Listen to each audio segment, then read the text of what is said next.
All right.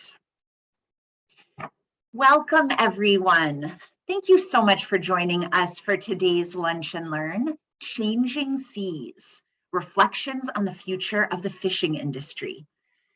Youth climate activist Riley Stevenson is with us today to share her informative and visually stunning series of short films that she produced to highlight the voices of young people who spend their time working on the water and therefore have a whole different experience of the climate crisis, a far more intimate one than many of us have. Riley, thank you so much for joining us today. My name is Kathleen Neal. I am the Director of Policy and Partnerships at Maine Conservation Voters, Maine Conservation Alliance. Our organizations represent more than 10,000 members and supporters dedicated to protecting Maine's environment and our democracy.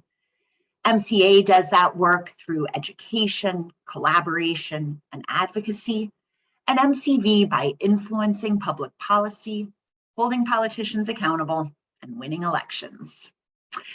A few logistical notes for today. We will hear from Riley and watch the films with her and then tackle any questions in the Q&A at the end. You don't have to wait. You can send those questions to me through the chat whenever they occur to you. I'll keep track of them and weave them into a conversational back and forth later on. You can message Will Sedlak at any point with technical questions. This event is being recorded, and the video will be posted on our website later this afternoon, where you can also find recordings of all of our previous Lunch and Learns. Thank you again for joining us. And Riley, I will turn it over to you. Great. Well, thank you so much for that introduction, and thank you all for being here this afternoon. So I won't talk for too long because the whole purpose of my project is that the videos pretty much speak for themselves. But just wanted to give a little bit of background. So as Kathleen said, my name is Riley Stevenson, and I'm a youth climate activist from Waldoboro, Maine. I sort of got into the climate activism sphere early in my high school career. And sort of as I continued through those groups and sort of learning about the different landscape of climate activism in the state, it really occurred to me that a really important subset of people who are intimately affected by the climate crisis were missing. And those were a lot of the people that I went to school with and got to grow up around, who had families, who had worked on the water for generations, and who were having to make decisions about their future based on the health of the Gulf of Maine. So I created Changing Seas as a way to include the voices of those who are being affected by the climate crisis. It's so important that we're getting a really diverse and broad view of the climate crisis from lots of different perspectives, because that's the only way that we can really create solutions which help all of the people who, again, are going to be affected. So today you'll hear from both myself, I have a short intro, and then 4 different young people who have really different plans for their future, all of which depends on, again, the health of the Gulf of Maine and sort of the different things that they see as important as we move through the climate crisis. So please enjoy Changing Seas, and then I'll be back at the end for some questions.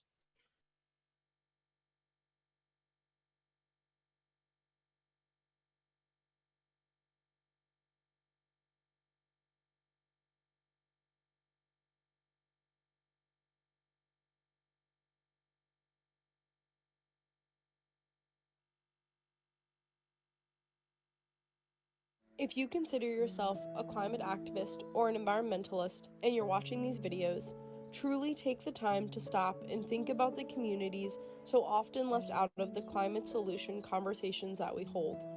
As people who care about the environment and local Maine communities, we have failed in helping these communities understand our goals, and we have failed to understand theirs.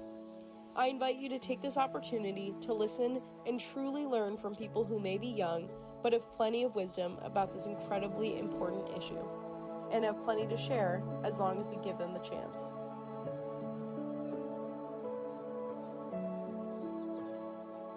My name is Riley Stevenson, and I am the creator of this project. The purpose of this project is to highlight young fishermen and women in this area who are both noticing the effects of climate change and concerned about it, and sort of noting their feelings about the climate crisis and also how the situation is affecting their decisions about the future. I felt like it was really important to talk to these young people who are often really left out of the climate conversations that we have in the state. You know, at this point we are hearing quite a bit from young people and we're hearing a bit from other communities, but we're not often listening to the voices of those who are actually spending their days on the bodies of water that are being most affected by this crisis. And I felt like it was important to draw attention to those folks and their opinions so that we can really start to draw them into the conversation and just gain a little bit more perspective about the folks who are really feeling the effects of the crisis we're currently living through.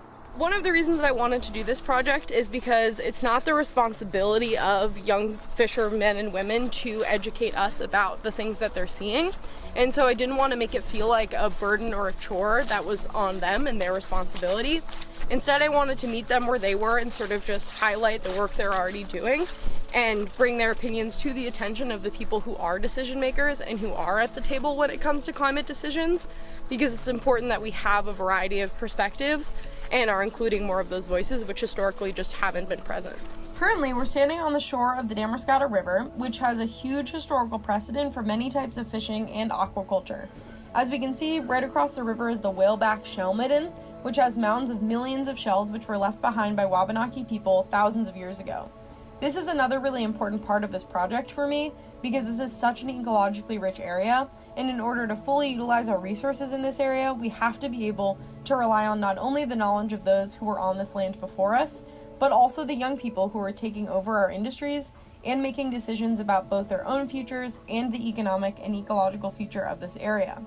These conversations have to take into account a wide variety of perspectives in order to actually craft the needed climate solutions for our small communities here in coastal Maine. I really love Maine. I've spent most of my life here on the coast of Maine, and I'm really passionate about making sure that our Maine communities are continuing to be able to thrive. And I think a really important piece of that is updating our coastal industries and also just making sure that our communities are in sync and having conversations about what the future of this place looks like. Obviously, Maine is a place that's being largely affected by the climate crisis. The Gulf of Maine is the second fastest warming body of water in the world. And because of that, so many of the industries that we know and love today are inevitably going to change.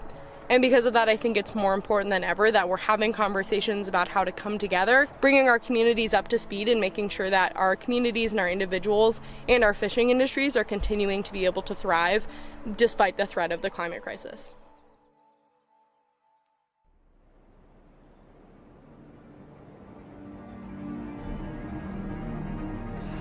With everything, you kind of either adapt or die. So you have to adapt with the times and the changes that go on and hope that the fishery continues. The only thing that's constant is change. So my name's Nate Philbrook. I'm 18 years old and I'm from Little Cranberry Island and I'm a lobsterman. I first started fishing when I was around 8 years old, I think. I went out with my dad and I remember just on like summer evenings with the sun setting, just going over like flat, calm waters. Pretty amazing. I mean, I've been on the water for as long as I can remember, but started out with just like 5 traps, you know, kind of getting my toe in it, and something fun to do in the summer on evenings, and then kind of built up from there. And my older brothers, I've got 3 of them, and 2 of them fish full time, and I started out kind of stern manning for them. It's a very tight-knit community, you know, the sense of community is great. You know everyone pretty much feels like family. And it's also a fishing community. So you kind of fish around your neighbors, and it's just been such a blessing to grow up there, you know. Everyone I know does it, so I have a great support group around me, and I don't know, there's nothing better than the feeling after hauling all day and you're rowing in from your mooring, and I don't know, life just feels good. I think it is an example of a fishery that's, instead of, you know, you hear stories about overfishing all the time and, you know, the stocks going down, but I feel like lobstering, everyone has been taking such good care, you know, to make sure they don't keep shorts, they don't keep eggers, and the catch has been going up because of that, you know. It's very much a self-regulated fishery, just to some extent. It's cool because it's like it's your own business, and it's really up to you to maintain and ensure the future of the fishery and all of that. Alright, so behind me is Little Cranberry Island, which is where I'm from, and I live there in summers, and this winter I actually live there all year. I know a lot of people who rely on this for their job, especially on like island communities like Little Cranberry Island. It's really like the only job out there, you know? And what's going to happen if that dies out and goes away? What are those people going to do, you know? So personally, where I fish, I haven't seen really any impacts of climate change, but like if you look at Massachusetts, Long Island Sound, you know, even some parts of western Maine, with some of the warming waters, there's definitely been a decrease in lobsters inshore, and also pollution around big cities like Portland, and that's why all the lobsters in Long Island Sound died. It was like a combination of record summer of heat and then pollution runoff from farms. And kind of where the hottest fishing has been kind of moving a little bit more towards Canada. For me, it's kind of made me want to go offshore more. Going offshore, you know, the water's warming less rapidly out there, and I feel like it's more resistant to change out there. So even if something does happen, like if the waters inshore do warm up and the lobsters start to move away, hopefully they'll still be there offshore. Something that kind of worries me a little bit is offshore wind development, so with the windmills offshore, because with that, you know, they're taking a lot of fishing bottom, especially like, I think they're doing it near Monhegan right now, they're doing some sites. And it's a double-edged sword, you know, obviously we need to do what we can to try and stop climate change, but personally I feel like there might be some better solutions. It's interesting, you know, being a fisherman and wanting to do that for the rest of my life. It can go either way, you know. Maybe fishing is going to suck the next 10 years, you know, and that's definitely a worrying thing, but that's one reason I think why I don't really want to go to college right now, because fishing's good, and I kind of want to take advantage of that while I can. So if fishing does end up not working out for me, if I can fish the next 5 years and be able to go to college after that and hopefully avoid some debt, then that's definitely a possibility for me if I need to find a new job. So my plans right now is this summer I'm going to have 500 traps, and you kind of work your way up to 800. You get 100 new every year after you get your commercial license. Just kind of fish every summer and fall and winter until I get 800 traps, and then just keep going, you know. I hope people can,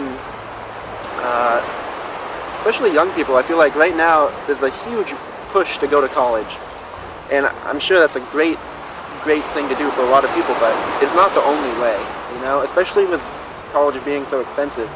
Like the fishery itself of lobstering has been so successful because we've worked together to try and protect the stock and protect the environment that we fish in, you know.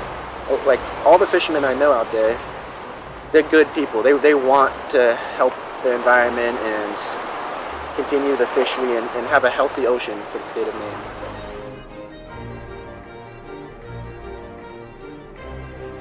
To support the fishing industry, buy lobsters. I'm just joking. Yeah, I guess just when you're on the water, you know, understand that this is people's livelihoods. This is where they can provide for their family, you know, treat it with respect. I'm just hoping, fingers crossed, that the future of the fishery will be long and profitable for everyone.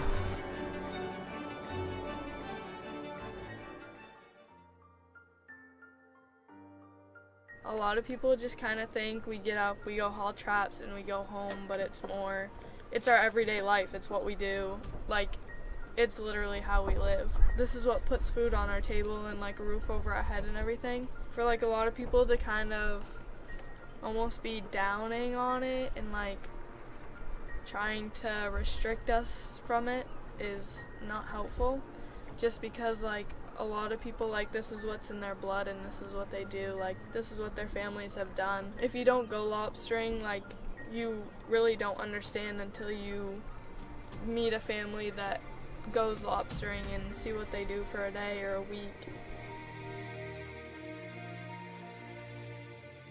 My name's Kaylee. I'm 18. I'm from Bremen. I've been lobstering since I was born. My dad has been a fisherman since he was born because his dad was a fisherman. This is a little dock that my mom and her best friend kind of co-own together. My whole family, we started in Bremen and now we're here in Round Pond. One of my first memories from when I was lobstering is probably just going on the boat with my parents, just kind of sitting in the wheelhouse and sleeping in the wheelhouse, and then as I got a little bit older, just helping my mom a little bit with like bait bags and banding lobsters. My mom actually went sternman with my dad for a few years. My favorite part is definitely just being outside all day and getting to enjoy nature and seeing just all the different animals, and it's just nice, the Maine weather. Last spring when COVID hit, I did not have to go to school, so I started running my parents' lobstering co-op here in Round Pond, and it definitely was a shock at first, but I was an employee for like 3 years before that, so I just kind of did what I knew and I ran with it. It's not all fun and games. It's very labor intensive. A lot of people don't understand how hard the work is. It's year-round work, even if you only go from springtime to fall time.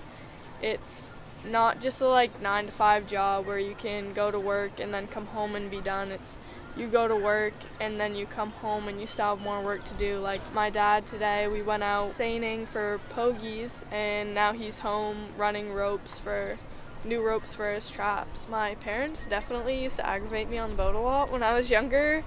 There's something called like the Devil's Back where there's this like big ledge a lot of boats get hung up on, and my mom always told me it was like a black hole that you would get sucked into, and so every time we'd get super close to it, I'd get really scared and just sit on the deck and shut my eyes. This is my brother's boat. He built during COVID. Kept him out of trouble and away from people. We buy lobsters, so we have like 3 main fishermen that go out of here, which my dad is one of them, and my mom's best friend's son is also one of them. It started off pretty slow. I've been working here for about 4 or 5 years. And I remember it starting off super slow, like wasn't very busy, and as the years have like gone by, it's picked up a lot.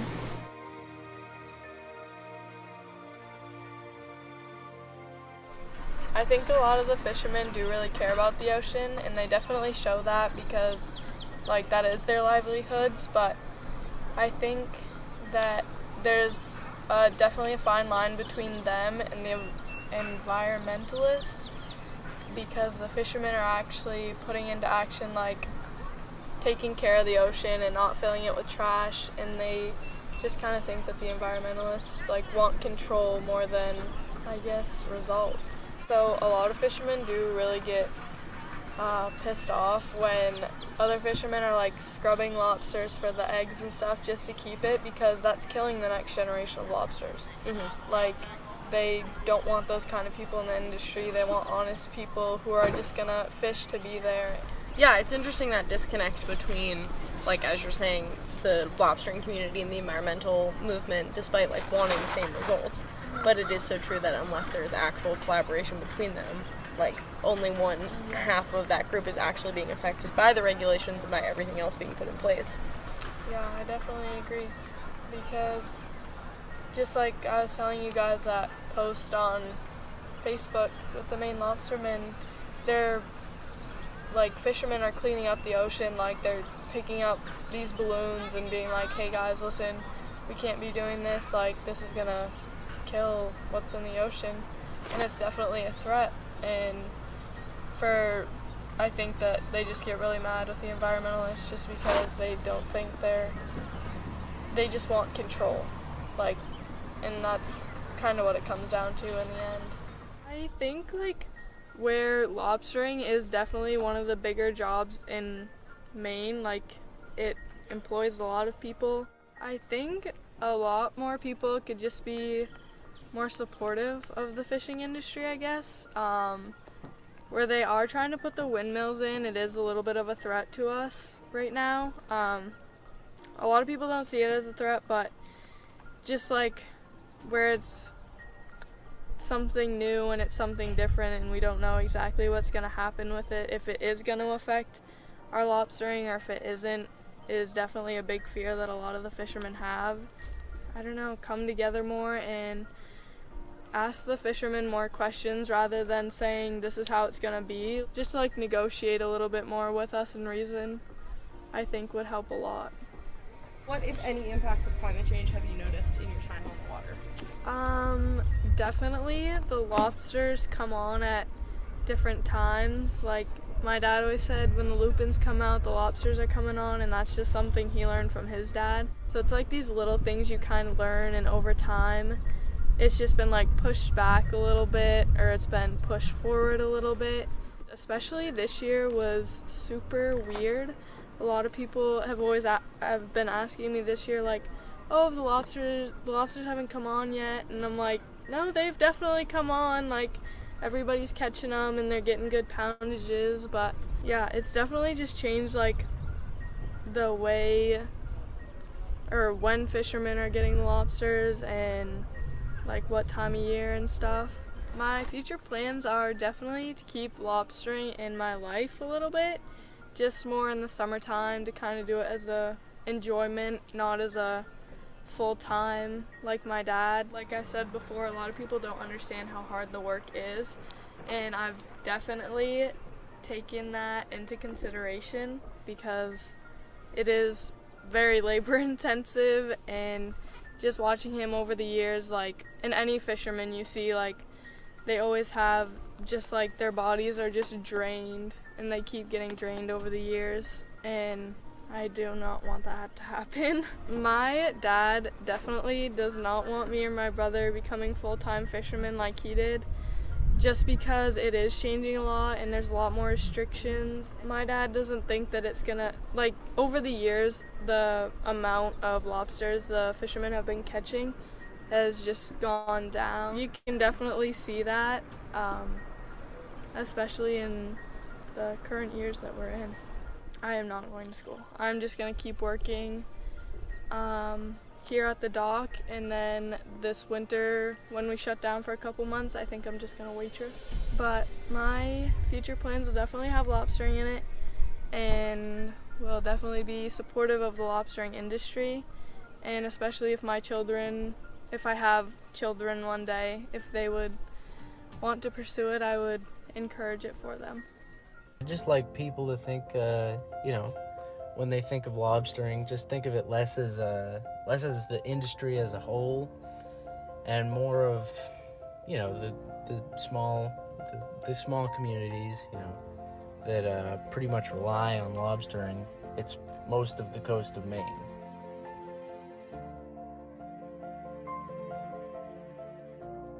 So I think, my great grandfather, I think might have been the first one, but he started out of Port Clyde, and ever since my grandfather had a boat, and my dad had a boat for a little while, and my uncle had a boat. He was out on Monhegan for a while, but and then my brother and I started. So I think we're gonna end up at school, going to college. So I'm gonna get out of it here pretty soon, but. Well, when I was 8, my grandfather got me a student license. And we built a dory together, a little 16-foot plywood dory. Started with 5 traps. Did that for a couple years and just kept growing. My name is Bracy. I'm 18, and I'm a lobsterman out of Tennant's Harbor, Maine. I think my grandfather took me fishing just for mackerel around the harbor. That was definitely some of the earliest, but yeah. He got me a student license when I was 8. He got my brother one the year before, so we built a dory for the 2 of us. I think we've all lobstered at one point. Right now, just me. They've all kind of moved on. For the most part, it's a lot of fun. Definitely hard work, but if you work hard, you do well. But it's not just all sunny days and everything, so you just kind of have to go out. This is the family, trap yard, call it the field, and this is kind of where we keep all our stuff.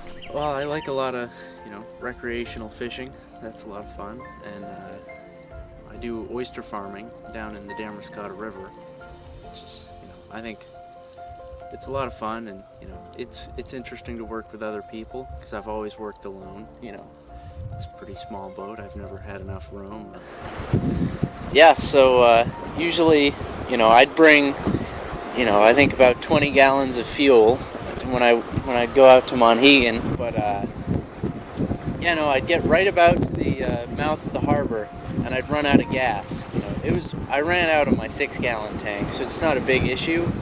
But you know, every time we'd run out just about in the same spot. It's just like a little welcome home. You know. Generally, the lobsters have been kind of moving northward. Generally, the trend is going to be north and offshore into colder water, and I think it's just gonna get a little bit slower near the shore, and it's gonna take a larger boat. It's just gonna be a little bit more work to get offshore and try to get them while they're out there. But I think the effects of climate change a little bit more noticeable as you go south. A lot of the fishing there has, you know, slowed down a lot, especially you know, near Massachusetts. I think it's pretty close to dried up down there until you go offshore. But I think there's definitely going to be fewer people that can do it just because of the high overhead. I'd like to be going to college for, you know, to get my licenses for all that merchant marine stuff, and yeah, that's the plan. I think going to college and getting a backup at least, I think that's the way to go, just in case you know, things don't go great for the lobster industry. From what I've seen, and just, you know, the way I think things are gonna keep going with lobster fishing, I don't really see it as a huge opportunity in the future for me. It's hard on the body, part of it. I think it's just gonna be harder to make a living than it used to be. It's already a very hard occupation. So I've decided to go to Maine Maritime Academy, and you know, I spent a long time on the water, and I'd like to spend some more time on the water, and I think that was definitely impacted by my time lobstering. Then I've got a backup plan, and you know, I could always fall back on whatever I get from Maine Maritime. It's just you know, having a little insurance, I guess. I'd like to do about you know, 15 years of shipping. You know, and then I'd like to start some kind of aquaculture farm, because I think, you know, kelp and seaweed and oysters, I think that's the way to go. It's great for you, and you know, I think it's pretty stable. So lobstering, you know, it's an industry that might need a little help in the next few years. If that's the case, then you know, I think it's best to think of the individuals that make up that, you know, that way of life. Something that I love to show is young girls that, like, they can do this, they can be in this industry if they want to be. Like, we can keep up with men just the same.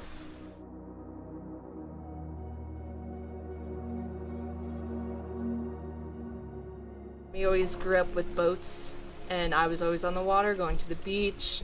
I always took an interest in looking at the intertidal zone and picking up crabs, starfish, rolling around in the mud, all that stuff. I loved it as a kid. My name is Sarah Vanacore. I'm 22 years old, and I recently graduated from the University of Maine, where I studied marine science and concentrated in aquaculture, and I'm currently working at Glidden Point Oyster Farm. So this is the Damerscott River. It's an estuary, and so it has salt water coming in and fresh water going out, and we are 9 miles down the Damerscott River. That's Glidden Ledge right there, and this is Glidden Point Oyster Farm's wet storage facility. This is where we store the oysters after they've been harvested and after they've been sorted through. My dad introduced me to aquaculture, and I knew I always wanted to own my own business, but I didn't know what to farm. And then I worked here. I got an opportunity to work at Glidden Point, and it kind of took off from there. I like oysters. They're kind of easier. The most satisfying part is hearing the customers, their response to eating the oysters, and also just working on the water and like all the hard work that goes into it. It's nice to see people smile once they eat an oyster. Started working here 3 summers ago. I started off in Golden Point's retail space, and then they knew that I was a marine science student and interested in working on the farm. So they brought me down halfway through the summer, and I worked on the farm for a couple of days. And then last year, the role kind of switched to me being on the farm more rather than in the retail space. And we just sort through oysters, harvest oysters, do some bag flipping, which is fun because you get to get in the water for that. We have some jumbo oysters right here. These guys right here are actually filter feeding right now. Well, hobby was track and field for the last 8 years. Now it's kind of switching to just, you know, oyster farming and starting my own oyster farm. I like to just be out on the water. So we're very fortunate to be in Maine. Right now, there's actually not a lot of effects going on with oyster farming and climate change in Maine. Oysters are amazing organisms. They can survive in a wide variety of conditions. They obviously have like their optimal conditions that they thrive in the best. But as far as salinity, temperature, like they can survive in a wide range. But there is a limit to it. If it's too high, then they're gonna have stress, heat stress, and eventually die. In southern states, more south, there's issues with biotoxins and like red tide, issues with that. It's causing closures of rivers and other areas, and so farmers aren't able to harvest during like a certain time in the year because of those toxins. Oysters are filter feeders. It's very sustainable and it's great for the environment. They filter excess nitrate, excess phosphorus, and they take the excess nutrients out of the rivers and our coastal environments. And too much of those excess nutrients are bad for the environment because they create the biotoxins, the harmful algal blooms like red tide, and they just make the ecosystem unbalanced. And so oysters help to rebalance the ecosystem in a sense. Climate change right now is not impacting oyster aquaculture that much, but in the future, yeah, it's definitely gonna take a toll on the oysters. Ocean acidification could be one too, how that's gonna affect the oyster's shell and their ability to stay safe from predators. So site selection is one of the things that I'm thinking about with climate change. Eventually down the line, do I want to have an oyster farm that is already further upstream where the water is warmer, or do I want to get that lease further down where eventually it will be a little bit warmer than it is now? The most hopeful thing is how it's gonna affect Maine's economy and how we're gonna not rely so much on the lobstering industry and make the switch kind of to aquaculture being a huge part of Maine's economy, which is very important. So that way we don't, have an economic collapse. I'm still gonna go for it. I think that it's good to take a risk, and also working with scientists and some of my professors at the University of Maine, that's one of my goals too, so we can help better help to understand what we're gonna be facing in the future with oyster farming and climate change. I think that'll be good.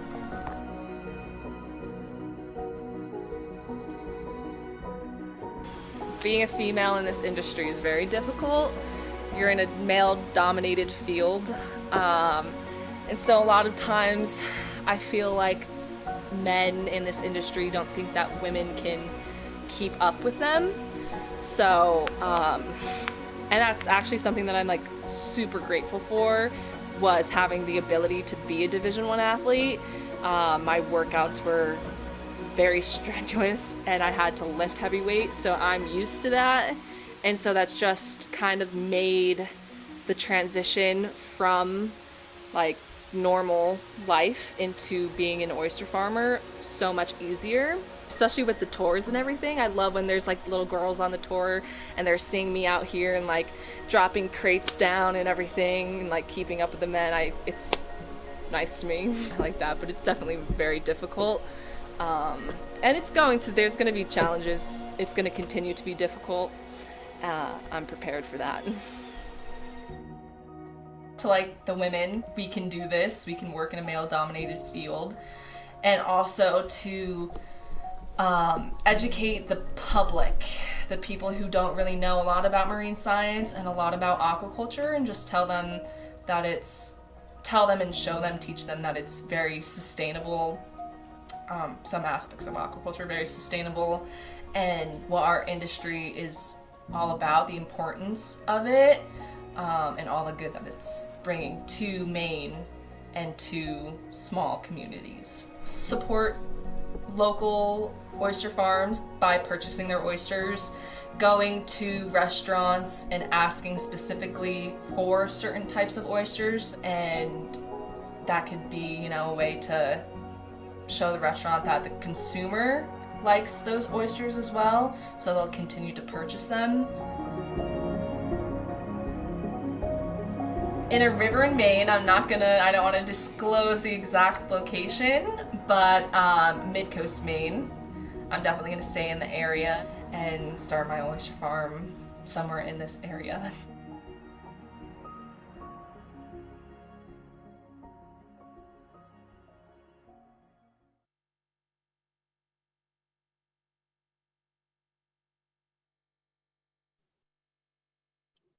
Riley, oh my goodness, thank you. What a beautiful series of films, and what an absolutely moving and inspiring set of stories. I'm just so grateful to you for making that film, for inviting those young people to share their stories, and then for sharing it with us today. I almost all of the comments that came in during the film can be summarized as wow and thank you. So that's my quick summary. I know you and I talked a little bit about what a good call to action might be following this film series, because of course we always share a call to action at this point in the program, so we can all sort of take what we've learned and talked about together today on into the rest of our lives. And you suggested brilliantly that we all need to be having these conversations in every part of our life, and that exploration and understanding of other experiences and other perspectives, it's on each of us, right? So we have to ask. We can ask individually, and we can also ask the organizations that we're each involved in. Are you talking with stakeholders in the community? Are you reaching out to the folks who are most impacted and who know the on the ground impacts of both climate change and climate solutions better than any of us? So thank you for that reminder. When you all get the follow-up email later this afternoon, you'll find a link to the recording of today's program, which of course includes Riley's films, and you'll also find that reminder and advice to reach out to folks in your community and your world and learn from them. We do have some other questions as well, so we'll move into that. And everybody, I invite you to send questions either about the filmmaking process or about any of the stories that you heard. You can send those through the chat directly to me, and I'll do my best to summarize and turn them around. I will read you one directly. I am almost in tears seeing these young adults make such wise decisions about what to do with their lives, or continuing since childhood. They are doing what is so very important for the fishing industry, for the ocean. They're aware and considerate of the environmental concerns that affect their livelihood, and they're providing a source of food for us and taking care of the creatures of the sea. We need to be better educated about their work. So thank you. It is just so impressive. And I wonder if you might tell us first, how did you decide who to feature? Are these folks you've gone to school with your whole life, or how did you get connected? Yeah, so it was a little bit of sort of a hodgepodge. Matilda Allen, who I do have to absolutely thank to the moon and back for actually making the videos. She's amazing. She graduated from Mount Desert Island High School a couple of years ago now, and she did all the filming and editing because I do not have those skills.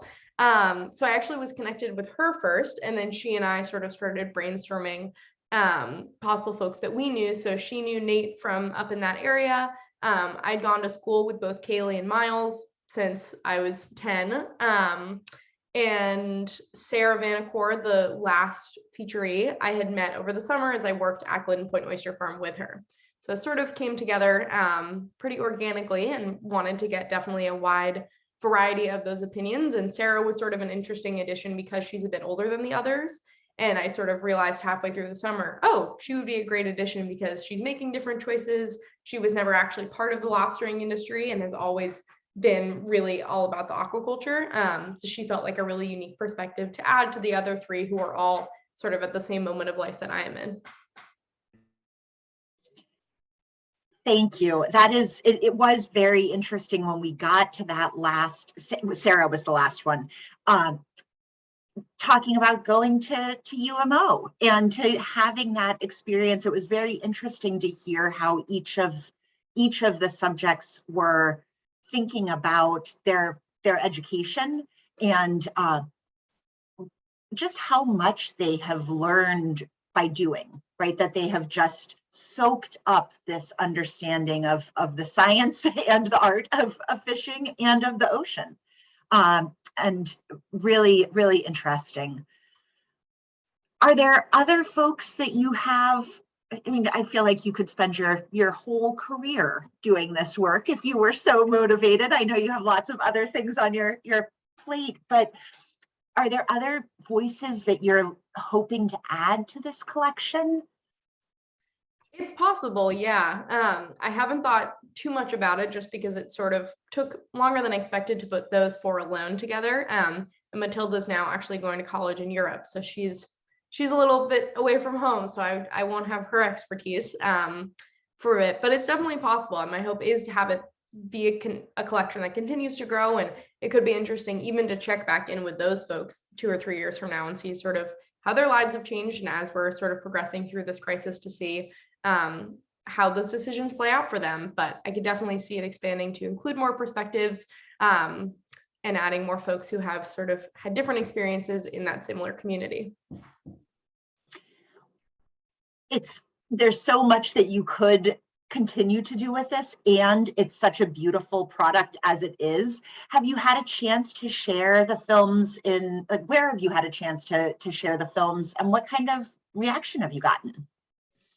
Yeah, so this is sort of the first time that I've had an actual kind of viewing of it where I've gotten to to talk about it. It's been a little bit of interesting timing because I just started a gap year between high school and college, so I've been busy with other things. But yeah, I've had a chance to show it, just sort of send it around to folks. So I've definitely sent it to all of my various sort of youth climate networks, posted it on social media, and done some of those sort of alleyways, but again, haven't gotten a chance to actually sit down with people. One of my favorite ways that it's been shared has been, I put the link in my sort of email footer. So all the time I get folks, a surf instructor and like people I'm meeting with who will just click on it and watch it. And so I've gotten really positive reviews that way of people saying, this is amazing, so glad you've done this project. It's been all positive so far, but it's been really fun to also get to actually sit and watch it with people today. It is, back in the day, we used to sit and watch films together sometimes and then have a panel discussion. This is, I miss being in the room with all of you, but it really did feel like we were watching these together, and that was really fun. Oh, I lost what was on the tip of my tongue. It's going to come back to me. Oh, the voices themselves, the subjects of all of the films, have they been able to share? Or I'm curious what they in particular see. It's so interesting to see yourself and your own story captured in this way and so beautifully. What do they think of it? Yeah, it's interesting. I haven't heard back a lot from them. I think it was sort of, I was like, here's my very specific ask. And it's obviously, I was also trying to do it during their busy season of sort of during the summer, which got beautiful footage because it's this like gorgeous drone footage of Maine summer, but they were certainly busy. So I think also for them, I mean, it's just their lives. Like it's simply, that's their day to day. It's not nearly as sort of like groundbreaking or breathtaking as it is for us because they see those views every day. They're talking about their own families and their own communities. And the purpose of the videos never was necessarily like for their personal circles, because again, that's just their lives. It's so much more for groups like those gathered here today and the types of folks who are plugged into Maine Conservation Voters and other organizations that again just aren't often getting those perspectives. So they love their videos. They all heard back possibly on that front. No one was upset with the way that they were portrayed, certainly, but I think that they've had sort of less of a really wanting to share it around because again, those are their people, those are their experiences. And it's always a good practice for us to ask, how should we approach sharing? You know, I have a feeling that many of us who just watched these just now are thinking, oh, I want to share it with everybody. Is that okay? Do you feel okay about that? Totally, yeah. My hope is that it spreads through experiences and events like this, and that the more people who get to see it, the better. Because again, they all were obviously comfortable with using their voices and having their voices be the ones who are representing that and sort of spreading that message as widely as possible. So I would say, yes, people should feel free to share, certainly. Thank you. Thank you. Do you know if any of the folks that you featured or people in their networks have the kind of relationships with, I heard a couple of people say, you know, environmentalists think this. And as someone who sometimes says things like the fishing industry thinks why, I can relate. And I wonder, how can we build that bridge? Do you know if they're working with organizations to share some of that on the ground experience and an insight? Yeah, it's interesting. I think before this, certainly not. At least the four who I spoke to had never been approached about something like this, had never had all that positive views on climate activists.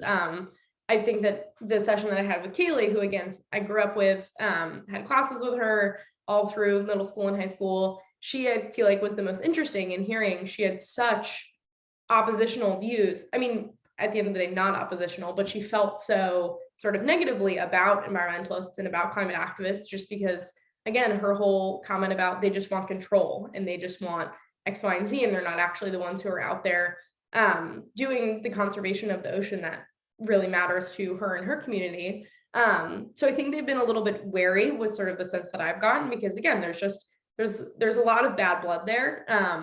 And from their perspective, I totally understand why. So I think that, again, even just starting this conversation, I think was a big step for them, and certainly a big step to get to share it with others who, again, represent this sort of big bad regulation machine in the minds of those fisher folk.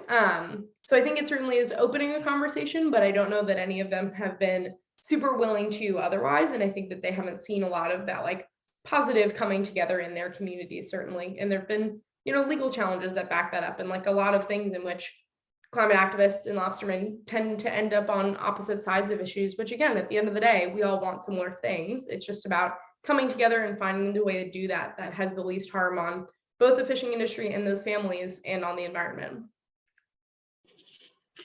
And I'm so grateful for that role that you can play or that you are playing as part of that bridge, right? Because it is a different conversation. As you said, you and Kaylee have known each other for the vast majority of your lives. And so you can ask her those questions in perhaps a different way than I could. And yet I really need to hear what she says when you ask. So thank you for playing that role. Did you hear what, what Kaylee or what any of the other folks in the films and in their communities, like what do you think their ask would be for us as part of the environmental movement? What would they put at the top of the list of caring for the ocean? Or, they're clearly aware of the changes that are underway. Do they have advice for us? Yeah, it's interesting. I asked all of them that, and I got some pretty squirrely answers. Nate's answer was buy lobster. Just kidding. So it's interesting that I did. We could definitely do that. Yeah. So that was pretty entertaining. But I think that, again, sort of, at least from my perspective, and I'm sure they would back this up, it really is just about having those conversations and about engaging, again, the stakeholders who are actually being affected by the climate crisis in making those decisions. Because again, we're not going to create sustainable solutions unless everyone's on board. So I think they would agree that it is just about opening up those lines of communication, because again, I wouldn't have known that Kaylee thought this about the thing I've spent so much time doing unless we sat down and talked about it. So I think even just starting there would go such a long way towards breaking down some of those barriers. And again, it'll help all of us in the long run as we're able to create solutions that are really engaging both sides and are creating far more sustainable and effective decisions that help those communities. We heard a couple of the specific examples or places where there's conflict around offshore wind, around right whales, and that you mentioned some of the other legal, there have been legal challenges. I'm really curious about where people go to get information. Like, does it feel like there's a source that we can all go to that say, what is the impact of offshore wind on the fishing industry? Is there a trusted source in the lobstering community, or does it tend to be, we have polarization in our news as well as our politics. So what's the solution to that one, Riley? Just a simple question for you. Yeah, if only I knew the answer. Yeah, it's interesting because there were a few times that they would sort of say things about the offshore wind or the right whales, and I'd be like, oh my goodness, I had no idea about any of this because of the sort of news and political silo that I'm in. And then they'd be like, yeah, well, there's a Facebook group with all of us. And I was like, oh, well, that's not a great source of news either if it's just like the same people going round and round about the same issues. So we all have that and we can all work on that. I know that personally, I've done some of my own research into the right whale issue through the Maine Lobstermen's Association. And I feel like they do a really great job of presenting the issues, really here are the facts, here's sort of what we're dealing with. So I know that personally, that's been sort of my best into trying to navigate those issues. But I think, again, that community is plagued with some of the same issues that we all have of really getting into our mindsets and feeling hardened about something and not necessarily always being open to other perspectives or other sources. So again, I go to the Maine Lobstermen's Association, but I think they all have their own networks, which provide their own pieces of news that they want to hear.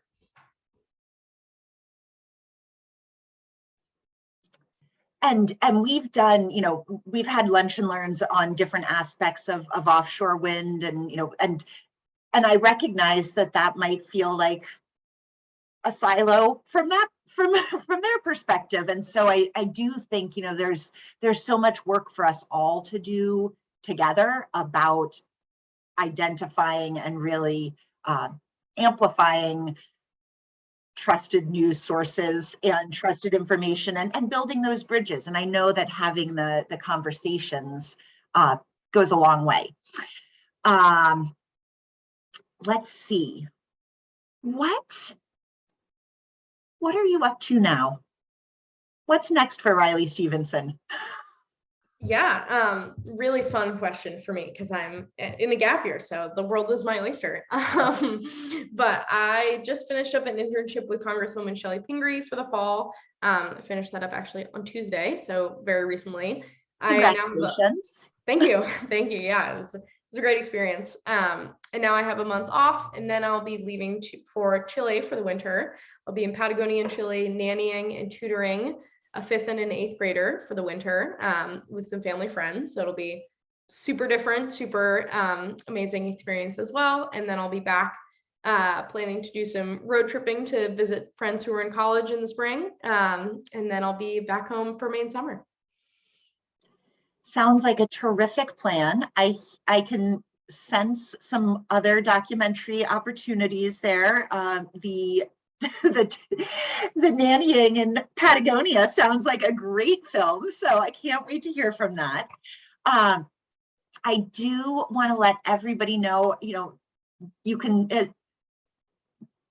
one of the great things about doing this program on a weekly basis is I recognize a lot of your names and faces, and I absolutely love that. And a couple of the folks I might just sort of lift up for everyone is we are very happy to have Dave Reed-Miller from the Gulf of Maine Research Institute Climate Center on, and just wanted to throw out that the GMRI is doing great work on climate and fishing, and perhaps could be that good source of information for all of us.